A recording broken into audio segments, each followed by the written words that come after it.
आप देख रहे हैं पंजाब केसरी टीवी और मैं हूं आपका होस्ट मुकेश रैना। कहते हैं कि दिल की बीमारी जो होती है वो सबसे ख़तरनाक बीमारी होती है। आज देखा जाए तो दिल की बीमारी के साथ काफ़ी पेशेंट जो हैं जिनकी मौत हो जाती है। कई लोगों को पता भी नहीं चलता है कि उनको ये बीमारी है भी है या नहीं है। पता उसी समय चलता है जब हार्ट अटैक होता है और 1 घंटे में उसकी मौत हो जाती है। हमारे साथ जहाँ पर HOD cardiologist super speciality hospital doctor Sushil Sharma ji हैं। हम उनसे बातचीत कर ये जानने का प्रयास करते हैं। सर, के कारण होंदा सर जे यकदम अटैक होंदा बंदे दी मौत हो जाती है? देखो, बेसिकली इसको बोलते हैं सडन कार्डिक डेथ। आपने ठीक कहा कि एक फ्रेम जो पीरियड का किया कि 1 घंटे में होता है, इसको हम यही कहते हैं कि death due to cardiovascular diseases with 1 hour of onset of the symptoms. Heart के सिम्टम्स होते हैं और 1 घंटे में ही पता लगता है कि मरीज़ जो नहीं रहा या आदमी है जो नहीं रहा। अब कारण क्या होते हैं? कारण लगभग तो 80% लोगों में हार्ट की नाड़ियों की बीमारी से होते हैं। करोनरी आर्टरी डिजीज़, जैसे हार्ट की नाड़ियों का बंद होना, हार्ट में ब्लॉकेज होना, वो एक दिक्कत का कारण होता है। दूसरा मेन कारण होता है कार्डियोमायोपैथीज़, कि हार्ट के मसल्स की बीमारी हो जाती है। मसल्स कमज़ोर हो जाते हैं, मसल्स वीक हो जाते हैं। और तीसरा कारण ये है कि जेनेटिक चैनलोपैथी, कुछ लोगों में जेनेटिक इन्वॉल्वमेंट होती है हार्ट की चैनल्स के जितने हैं। तो उसी के कारण हम ये मानना है कि ये 3, 4, 5 कारण हैं। अब लगभग सडन कार्डिक डेथ तो एक बड़ा कैटास्ट्रॉफिक सा इवेंट है, परिवार के लिए भी, समाज के लिए भी, और जिस सोसाइटी में हम रहते हैं कि कई बार आप कहते हैं कि यंग आदमी है उसकी डेथ हो गई, सडन कार्डिक डेथ हो गई है। अब कुछ लोगों में ये सिम्टम्स होते हैं हार्ट की बीमारी के, जिनको इग्नोर करते हैं। किन लोगों में ज़्यादा कॉमन होता है? जिन लोगों में डायबिटीज़ है ज़्यादा कॉमन होता है, जो लोग मोटे हैं उनमें ज़्यादा कॉमन होता है, जो ज़्यादा अल्कोहल लेते हैं उनमें कॉमन होता है, जो लोग स्मोकिंग करते हैं उनमें कॉमन होता है, जो एक अनहेल्दी एनवायरनमेंट में ब्रीड करते हैं, चाहे वो खाने का है, चाहे वो एक्सरसाइज का लेवल है उतना अच्छा नहीं है। तो जनरली काफ़ी देखा गया है कि सेडेंटरी लोगों में बहुत कॉमन ज़्यादा होता है, पर ये एक्टिव लोगों में भी हो सकता है। जैसे ये बीमारियाँ, चाहे वो आर्टरीज़ के साथ लिंक हैं, चाहे वो मसल्स की बीमारियाँ हैं, और चाहे जेनेटिक डिजीज़ के कारण हैं। अब इसको अवेयर करने की कोशिश की जा सकती है कि हम ये कहते हैं कि अगर आपको लगता है कि छाती में दर्द हो रहा है, जनरली इस किस्म की जब ये सडन कार्डिक डेथ होती है तो ये कुछ सिम्टम्स होते हैं हार्ट के जो एग्जिस्ट करते हैं। इंसान पहले केयर नहीं करता है। चाहे वो, हाँ, यस, ठीक कहते हैं आप। चाहे वो छाती में दर्द होना, चाहे वो धड़कन का तेज़ होना, चाहे एक थकान होनी, चाहे वो एक जिसको पल्पिटेशन हम कहते हैं वो होता है, चाहे वो ये चीज़ें सारी कॉमन होती हैं। सांस का फूलना है, वो काफ़ी कई बार आदमी अवेयर नहीं होता या उनको रिपोर्ट करने की कोशिश नहीं करता। ये चीज़ें अनडायग्नोज्ड होती हैं, तो आदमी कहता है कि ठीक है जी, is not heart, is something else. तो ये मान के कई बार लोगों का होता है कि इस किस्म के सिम्टम्स जो हार्ट के साथ रिलेटेड नहीं है। ये भी कुछ लोगों में मानना है। पर इस किस्म के सिम्टम्स अगर लगते हैं आपको, जैसे सांस का फूलना, छाती में दर्द होना, धड़कन का तेज़ होना, थकान का होना, चलने में सांस फूलना, और उन लोगों में, जिन लोगों में पॉजिटिव फैमिली हिस्ट्री है, आपके परिवार में किसी को हार्ट की बीमारी हाँ है, जी। डायबिटीज़ वाले लोग हैं, स्मोकिंग अगर आप लोग करते हो, आप मोटे हो, अनहेल्दी डाइट लेते हो, तो ये चीज़ें ज़्यादा कॉमन होती हैं। तो इस चीज़ में सतर्क रहने की कोशिश करनी चाहिए। हम लोग जनरली एक अवेयरनेस का प्रोग्राम लगभग जम्मू प्रोविंस में तो हर जगह करते ही हैं। कैंप्स में लोगों को इवैल्यूएट करते हैं, उनको अवेयर करने की कोशिश करते हैं कि आप ब्लड प्रेशर की जांच करिए, आप शुगर की जांच करिए, आप अपने कोलेस्ट्रॉल को लेवल को देखने की कोशिश करिए, आप सेडेंटरी लाइफस्टाइल नहीं जिए, चलने की कोशिश करिए, फिज़िकल एक्टिविटी करिए तकरीबन हर दिन 45 to 60 minutes, moderate intensity exercise करने की कोशिश करिए। जो लोग स्मोक करते हैं वो दूर रहें। जो लोग अपने कोलेस्ट्रॉल के लेवल की जांच करने की कोशिश करें, और एक हार्ट हेल्दी डाइट का इस्तेमाल करें जिसमें ज़्यादा फ्रूट्स और वेजिटेबल्स हों, सैचुरेटेड फैट कम हो। तो यही एक मकसद है कैंप्स के साथ लोगों को अवेयर करने की कोशिश करें। और जिन लोगों में लगता है कि हार्ट की बीमारियां हैं, हार्ट की बीमारियां एग्जिस्ट करती हैं, आजकल तो काफ़ी सी डिवाइसेस हैं जो सडन कार्डिक डेथ में एप्लीकेबल हैं, जो यूज़ की जा सकती हैं। जैसे आईसीडी है, स्पेशल किस्म का पेसमेकर होते हैं जो हार्ट में इम्प्लांट किए जाते हैं कि इन चीज़ों को बचाया जा सकता है। डॉक्टर साहब देखने में आया है कि जवान जो अभी पहले तो बड़ा 40 से ऊपर लोगों को हार्ट अटैक होता था, 40 और 60-70 के बीच में, आजकल 20-25 की उम्र में भी हो रहा है।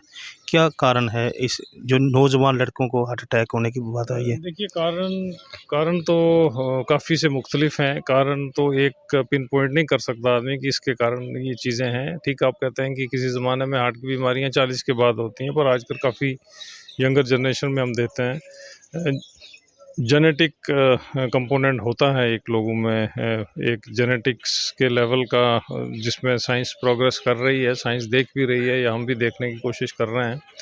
और काफ़ी से उन लोगों में ये कॉमन है जो लोग यंगर जनरेशन में स्मोक करते हैं, यंगर जनरेशन में जो लोग इनएक्टिव लाइफस्टाइल है ये, और एक स्ट्रेस का लेवल यंगर जनरेशन में ज़्यादा है कि कुछ पाने की कोशिश करते हैं हम लोग, ज़्यादा एक्सेल करें।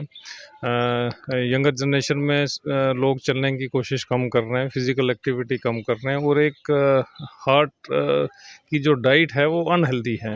काफ़ी से हम लोग सैचुरेटेड फैट लेते हैं, ट्रांस फैट का इस्तेमाल करते हैं, तो ये चीज़ें सारी इसी लिंक्ड हैं। कोई एक कारण के साथ ये पिन पॉइंट करना बड़ा मुश्किल है कि क्यों होता है। ये सारे रिस्क फैक्टर हैं, डायबिटीज़ है, ब्लड प्रेशर है, स्मोकिंग है, लिपिड्स अबनॉर्मलिटी हैं, अनहेल्दी डाइट है, फिज़िकली एक्टिव ना होना, स्ट्रेस के लेवल का बढ़ना, ये सारी चीज़ें लिंक्ड हैं, जिनको अगर देखा जाए तो पॉसिबली ये चीज़ें प्रिवेंट की जा सकती हैं। आपने कहा कि पहला जो 1 घंटा हार्ट अटैक होता है उसके लिए वो इम्पॉर्टेंट होता है। अगर कहीं किसी को घर में या किसी दोस्त में कहीं दूर हो हॉस्पिटल के, उसको हार्ट अटैक हो जाता है, तो लोगों को पहले ही उस पर फर्स्ट एड के तौर पे क्या करना चाहिए ताकि वो जब तक हॉस्पिटल में पहुँच जाए सुरक्षित रहे? देखिए, फर्स्ट एड तो ऐसा कोई नहीं होता है कि सडन कार्डियक डेथ का मतलब है कि आदमी को कार्डियोवैस्कुलर सिम्पटम्स में 1 घंटे में डेथ हो जाती है। अगर आपको लगता है कि छाती में दर्द हो रहा है, आपको लगता है कि कई बार आदमी सिम्पटम्स को गैस के साथ रिलेट करता है, ये गैस के सिम्पटम्स, आप क्रूशियल टाइम को वेस्ट करने की कोशिश करते हैं। नियर बाय जो फिजिशियन है, उसके पास जाइए, ईसीजी की जाँच करिए, देखिए अगर सिम्पटम्स हार्ट के कारण हैं तो अच्छे सेंटर में रिपोर्ट करने की कोशिश करिए। Time is important in heart and heart disease, जिसे हम बोलते हैं कि टाइम मसल है। जितना टाइम आप लोग वेस्ट करोगे उतना ज़्यादा मसल्स को डैमेज होगा।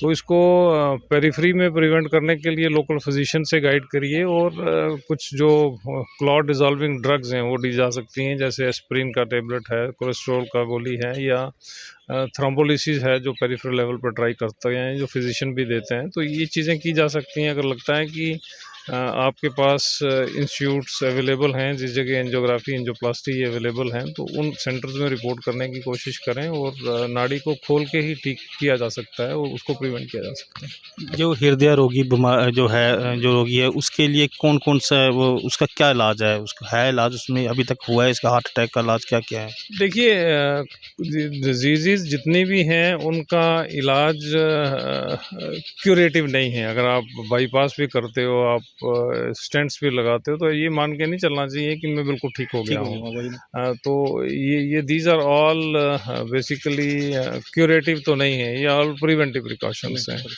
आप स्टेंट्स लगाते हैं, ब्लॉकेज को खोलते हैं, आप हार्ट के आर्टरीज़ को बाईपास करने की कोशिश करते हैं, तो उसके लिए एक प्रिवेंशन का लेवल थ्रू आउट जब तक आदमी की लाइफ है वो रहता है कि आपको ब्लड प्रेशर का ध्यान रखना है, आपको डायबिटीज़ का ध्यान रखना है, आपको फिजिकल एक्टिविटी करनी है। ये देखना है कि जिन आर्टरीज़ में स्टेंट लगाया और जिन आर्टरीज़ को बाईपास किया है उनमें डिजीज़ ना हो, और बाकी की जो आर्टरीज़ हैं उनमें डिजीज़ ना हो। तो मकसद तो यही है कि एक प्रिवेंशन का लेवल ऐसा नहीं है कि मैंने स्टेंट लगवा दिया, मैंने बाईपास करवा दिया और मैं सारी उम्र ठीक रहा, ऐसा नहीं है। ये ऐसा मानना नहीं है। ये these are all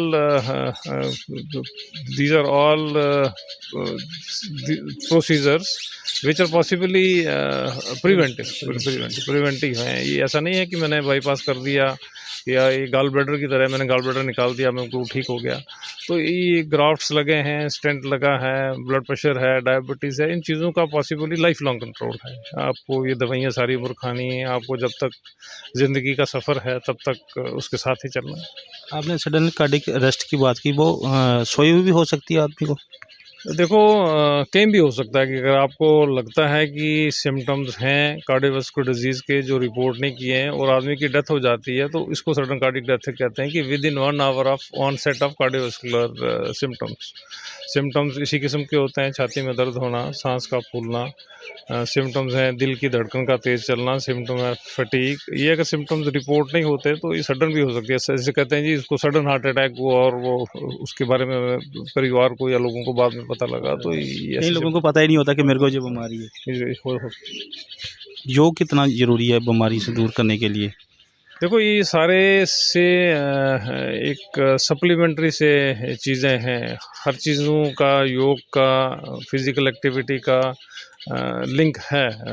प्रिवेंशन में तो नहीं है। तो एक आदमी ये कहे कि मैं योग करता हूँ को मेरे को हार्ट की डिज़ीज़ नहीं होगी, ये भी एक मानना नहीं है। ये एक सारी चीज़ें लिंक हैं। फिज़िकल एक्टिविटी किसी भी फॉर्म में है, चाहे वो आप योग करते हैं, चाहे आप चलते हैं, चाहे ब्रिस्क वॉक करते हैं। ये चीज़ें ब्लड प्रेशर को कम करती हैं, ये चीज़ें हार्ट की आर्टरीज़ को मजबूती करने की कोशिश करती हैं, ये चीज़ें डायबिटीज़ मेटाबॉलिक सिंड्रोम को कंट्रोल करती हैं, ये एक वेल बीइंग का लेवल जनरेट करती हैं आदमी में कि को नए दिन के लिए तैयार होने की कोशिश करे।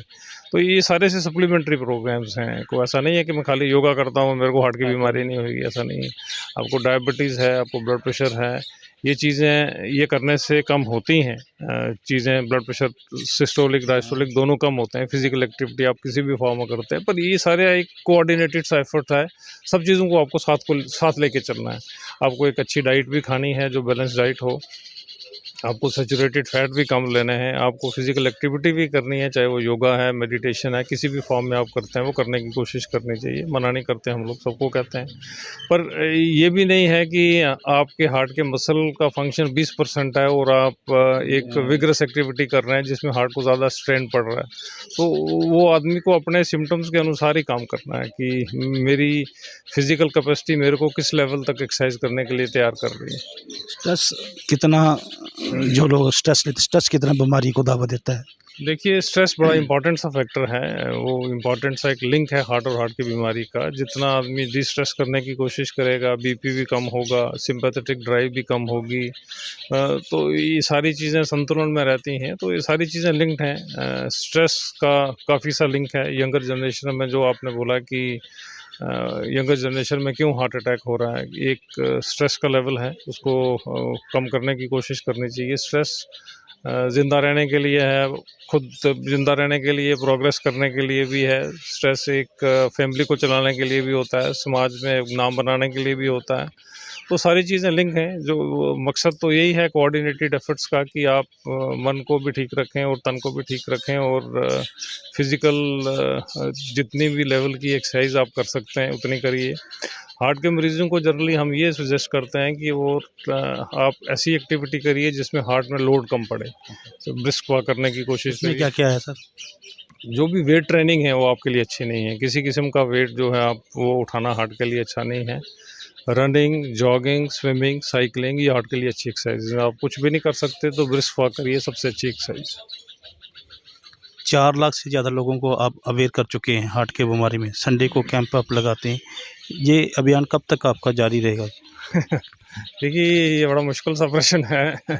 हमारे बुज़ुर्गों ने जो हमारे फैमिली ने जो ट्रेडिशन को सेट किया, मैं अकेला भी नहीं हूँ। जितने भी लोग ये सपोर्ट करते हैं कैंप को और पॉसिबली जिस जगह हम जाते हैं लोगों का प्यार भी इस अवेयरनेस के प्रोग्राम को काफ़ी बढ़ाने की कोशिश करता है। अब इस इंदिरा कॉलोनी में हैं तो इन भाई साहब के साथ हमारा बहुत पुराना, मेरा भी एफिलिएशन नहीं था, मेरे भाई के भी दोस्त थे। तो कुछ लोगों के साथ एक इमोशनल बॉन्ड भी है और जितना ये तो नारायण की कृपा है और सब किसी न किसी शक्ति के कारण ही आदमी कुछ करता है। तो खुद आदमी तो ये करने के काबिल तो नहीं होता, पर जब तक चल रहा है, जब तक चलाने की कोशिश करेंगे। और मकसद तो यही है कि हम काफ़ी से लोगों को अवेयर करने की कोशिश करें तकरीबन 4 लाख लोगों का हमने ब्लड शुगर देखा है, 4 लाख लोगों का हमने ब्लड प्रेशर देखा है, 4 लाख लोगों को हमने क्लिनिकली इवैल्यूएशन किया है और उनमें से जिन लोगों को सोफिस्टिकेटेड टेस्ट की भी ज़रूरत है वो भी करवाने की कोशिश की और दवाइयाँ भी देने की कोशिश की और वो सब लोग अभी भी फॉलोअप पे हैं, लिंक में हैं। अगर उनको कोई परेशानी भी होती है तो सुनने की कोशिश करते हैं। तो मकसद तो यही है कि मैक्सिमम जितने भी एरियाज़ हैं, चाहे वो अर्बन है, सेमी अर्बन है, रूरल एरियाज़ में, वहाँ हम पहुँचने की कोशिश करें और लोगों को अवेयर करने की कोशिश करें कि हार्ट और हार्ट की बीमारियों से कैसे दूर रहें। यही एक प्रयास है कैंप्स का और लोगों से मिलना। आप हमारे साथ जुड़े सर, धन्यवाद आपका। Thank you very much. ये थे डॉक्टर सुशील शर्मा जी। इन्होंने हार्ट की जो डिजीज़ के बारे में लोगों को जानकारी दी और सबसे बड़ी इन्होंने कहा कि आप अपनी जो रोज़मर्रा की ज़िंदगी है उसमें व्यायाम करें, कसरत करें, योग करें और सबसे बड़ी ज़रूरी बात अपने दिल का खास ख्याल रखें। मुकेश रैना, पंजाब केसरी टीवी।